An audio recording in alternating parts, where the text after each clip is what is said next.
Thank you. Thank you. Sue, Chair, Vice President, and board members, delegates from national associations, I am delighted to be standing here, offering myself as your future president. Some of your colleagues who remembered me in my early years, and some who have known and seen me in action since, suggested I might be a good candidate for the role. I hadn't thought of it, but it was a good question to ask. I've thought about it a lot since asked that question. And one thing I learned a long, long time ago is that if someone you respect thinks you can do it, you probably can. So think about it, step forward, step up, and have a go. Put yourself forward, and that's what I'm doing today.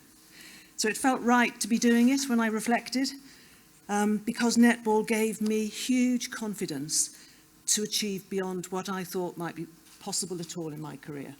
And so I owe netball a huge debt of gratitude. I grew up with a love of the sport, and I guess most of you did too. And once you've got a love of netball, it doesn't ever leave you. So you might step out of it for a while, but it's there deep in your heart. I'm number 6 in a family of 7 children, brought up in South Wales, and I was surrounded by the boys in the family.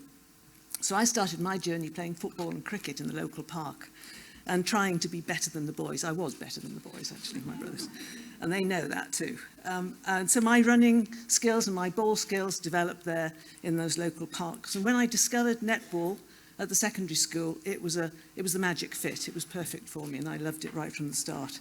You know, and I remember being a captain in my school years and learning about responsibility.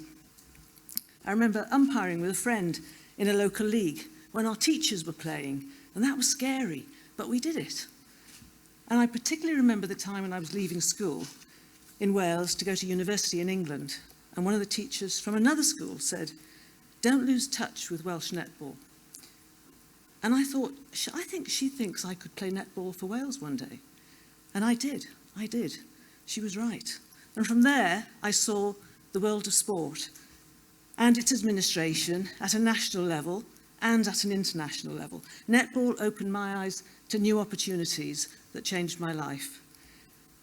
I played netball at university while studying chemistry. I didn't want to work in a lab. I wanted to work with people. I wanted to work in sport. And it was my netball coach at university that pointed me towards a further qualification that would help me get into work in sport. And it did help. My first job in my early 20s was leading at a national level in a women's organisation, in women's inter-university sport, where I had contact with multiple national sporting federations. It was a safe place, a really safe place to start the development of my leadership skills. And I looked around me when I was at that national level, and I saw a lot of guys leading other national associations in the UK.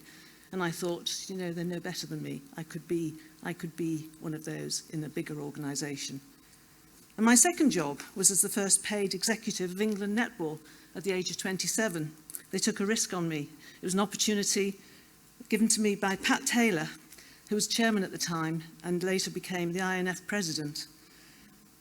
And I remember some of the stars and the stalwarts of the 80s and 90s, and I've been remembering them with some of the colleagues here over these last few days. And their support definitely set me on the right path for 16 years in post as CEO of England Netball. It would have been 20, but I took 4 years out to have 2 children who spent a lot of time in the netball office with me over their early years. And I learned loads as the CEO of England Netball and as championship director for the 9th World Championship it was called then, World Cup in Birmingham in 1995. I learnt loads. It was an amazing opportunity. And my third and final job was at UK Sport. It's been mentioned a few times at this conference.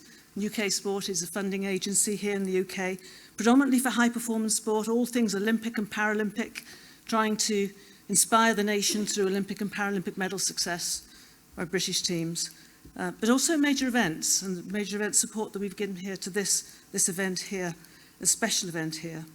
And for 20 years I worked at UK Sport, 9 as CEO, right up until last Friday.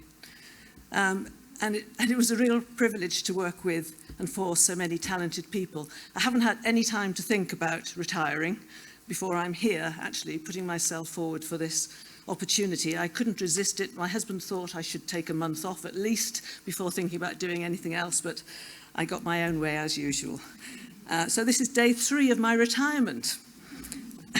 Having heard the proceedings here, I don't think what's potentially ahead is anything like retirement. I think there's a lot of work to be done.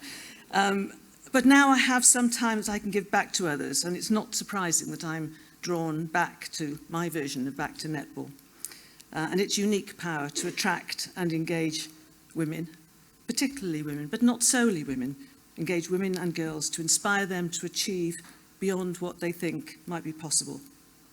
And through my experience at UK Sport, I understand the international landscape and its challenges.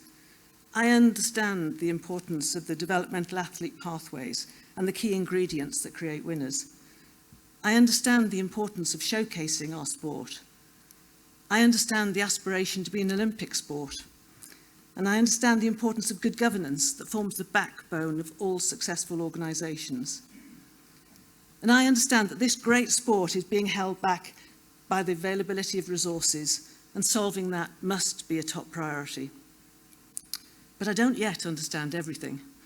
And certainly I don't have all the answers. I'm not pretending to. But in every role that I've ever taken on, I've made it a priority to listen and to learn from colleagues that have more recent experience, and to consider options and consider consequences so that informed decisions are always made, and always with an eye on the vision and the mission that you're trying to achieve. And you know, recently, when I was getting back into thinking about netball, I visited Argentina on business and had the opportunity to meet our representatives from the Argentina Netball Association. I was really curious to learn how netball could be introduced to a country where it's unknown. You know, the commitment and the determination and the energy of the volunteers there, that are here in this room now, were tangible and powerful. And I've heard of more examples over these last couple of days in regions whilst being here. And with a workforce like this, I think anything is possible. And with such a positive and optimistic attitude, every challenge becomes an opportunity. So if you choose me as your president, I will commit to excellence in everything we do. I will embrace that spirit of friendship that's at the heart of our sport. I will help you build on the amazing progress that's been achieved to date. I will lead with optimism but realism. And in my manifesto, I set out that I would focus on 4 pillars. Engaging, making the sport more accessible, more visible, more enjoyable to more participants, fans and stakeholders. Enabling, developing the capacity of member netball associations, leadership, administration and coaching and officiating. That's what I hear is wanted. I don't have the answers to how, but I know that's what we need to find the answers to. Empowering, inspiring women and girls to grow their confidence and capability through netball. And excelling, providing pathways and competition structures for individuals and teams to flourish as they will here at this World Cup. Your current president, Molly, is going to be a hard act for anyone to follow. She leaves an incredibly strong legacy, and the next president, whoever it might be, whether it's Pat or whether it's myself, must build on the positive momentum that's already been generated. One thing I'm confident about is if we work together and help each other, we can build an even stronger future for our sport. And by working together, netball will continue to contribute to a better world. Thank you.